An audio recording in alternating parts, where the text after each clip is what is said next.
자, 이제 국제무역사 무역교본 모의고사입니다. 그래서 요거 강의 들으시기 전에 반드시 푸셔야 됩니다. 풀지도 않고 강의만 듣는다고 해서는 실력이 안 쌓이니까 꼭 풀어보시고 진행하시길 바래요.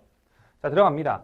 자, 대무역법부터 보통 등장을 합니다. 실제 시험에서도. 그래서 실제 시험 구성과 유사한 어떤 과목 순서대로 배열을 했어요. 대무역법, 그다음에 관세법, 그다음에 환급특례법, FTA 특례법. 요 순서대로 최근에는 출제가 되거든요. 그래서 어떤 출제 비중이나 출제 순서나 이런 것들 다 맞춰서 지금 가져왔고요. 지금 이 문제 자체는 과거 기출문제입니다. 3, 4년 전이 아니라 아주 옛날 기출문제를 현행화에 맞게 좀 업데이트, 법령 업데이트를 시켜가지고 출제를 한 거거든요.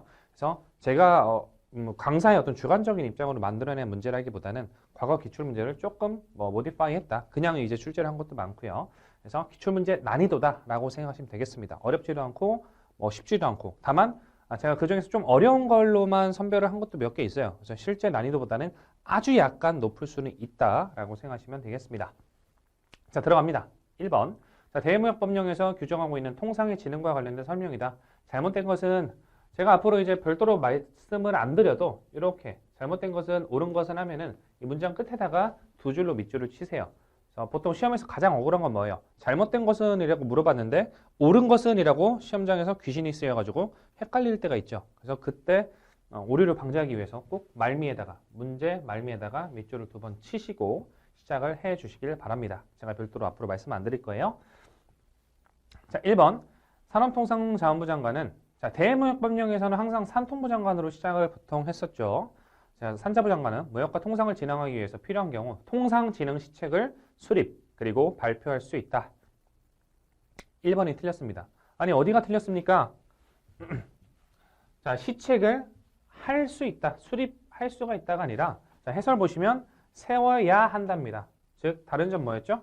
여기에서는 할 수 있다. 산자부 장관이 즉 수립할 수도 있고 안 할 수도 있고 이런 뉘앙스로 구성을 했지만 실제 법령에서는 세워야 한다. 반드시 산자부 장관이 의무적으로 해야 한다라고 되어 있어서 1번이 틀렸습니다. 이런 사실 선지가 어려워요. 내용만 읽어서는 안에 알맹이들이 틀린 건 없어요. 다만 문장의 말미, 수러가 틀렸기 때문에 틀린 거니까 굉장히 좀 난이도가 있다라고 볼 수 있죠. 그 지문 자체 선지의 난이도는 사실 거의 없습니다. 문제의 난이도 자체가 좀 있다는 거죠.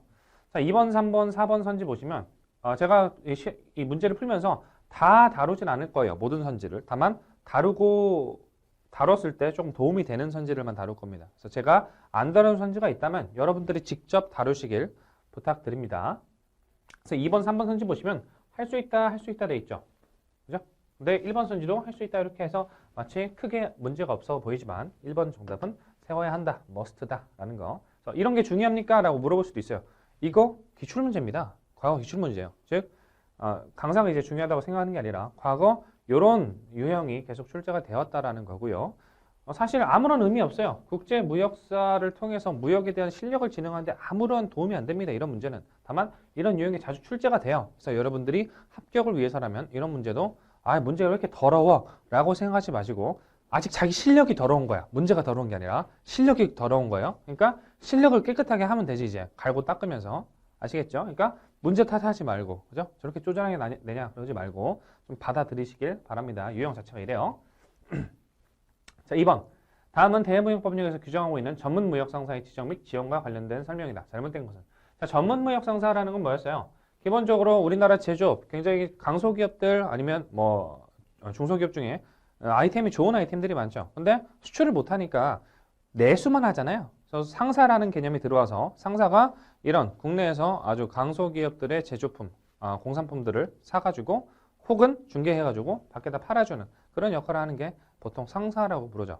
그래서 이제 전문무역 상사라고 한다면 지정을 하고 지원을 하는 제도가 대무역법령에서는 있는데 하나씩 살펴보시면 자, 1번 삼성부 장관은 신시장 개척, 신제품 발굴 및 중소기업, 중견기업의 수출 확대를 위하여 무역거래자 중에서 전문무역 상사를 지정하고 얘네들을 지정하면은 당연히 지원을 해줄 수가 있겠죠. 왜냐하면 상사들이 중소기업과 중견기업의 어떤 수출 확대를 도와주는 거니까 당연히 지원 제도가 있겠죠.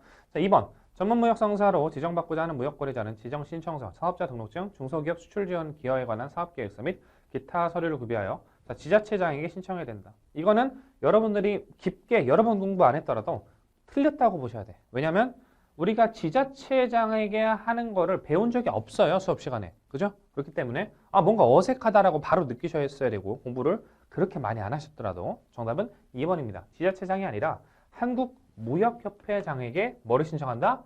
전문무역상사로 지정받는 걸 신청한다. 즉 그 주체가 한국무역협회 회장한테 신청해야 된다라고 해서 정답은 2번 틀렸고요.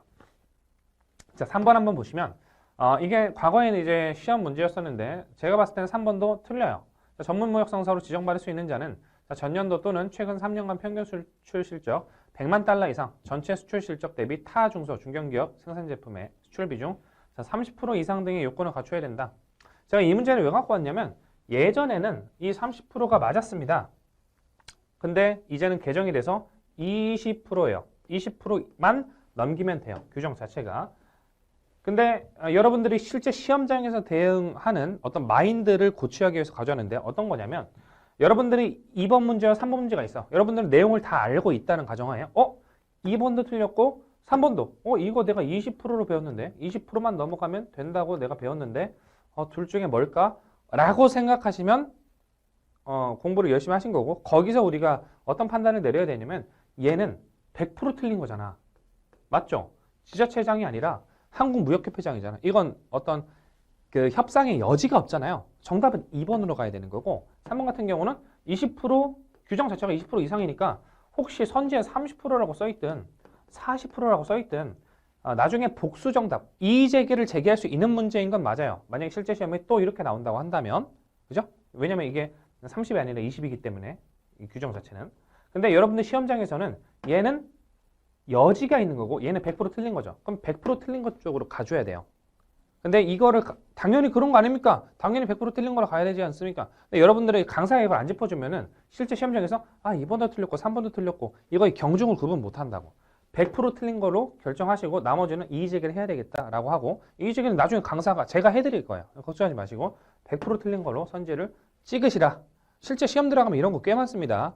매년 이의제기가 나와요. 복수 정답이 나오고 그렇기 때문에 실제 여러분들 시험 볼 때도 이거 정답이 2개 같은데? 이렇게 생각하실 때 더 확실하고 정확한 걸로 찍으시고 나머지는 무시하셔라. 나머지 이의제기는 강사가 해줄 거다라고 생각하시면 됩니다. 마인드 고치를 좀 시켜드리기 위해 마인드셋을 위해서 설명을 좀 드린 거고요. 4번 선지는 읽어보시고 자, 3번 문제. 자, 무역업 고유번호 별표죠. 이거 또 나옵니다. 이건 매년 나온다고 보시면 돼요. 자, 1번.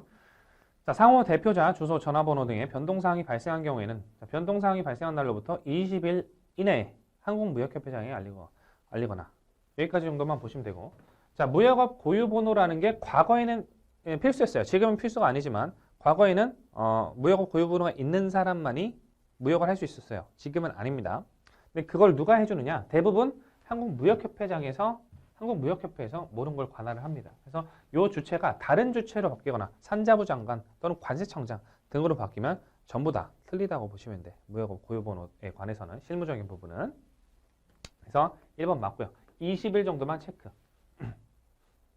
아니 이거 답은 4번인데 왜 다른 것도 체크를 합니까? 한 문제를 풀 때 여러 문제를 복합적으로 푸는 거예요. 그래서 여러분들은 보통 대부분의 사람들이, 대부분은 아니지만 절반 정도의 사람들이 문제를 그냥 실력 테스트용으로만 해요. 근데 실력 테스트용에서 추가적으로 복습하고 앞으로 어떤 게 나올 것인지 예측하는 공부를 함께 해야 됩니다. 그래서 4번 틀렸다고 4번만 보는 게 아니라 필요한 건 나머지 선지도 꼭 같이 보셔야 돼요. 제가 안 다뤘더라도.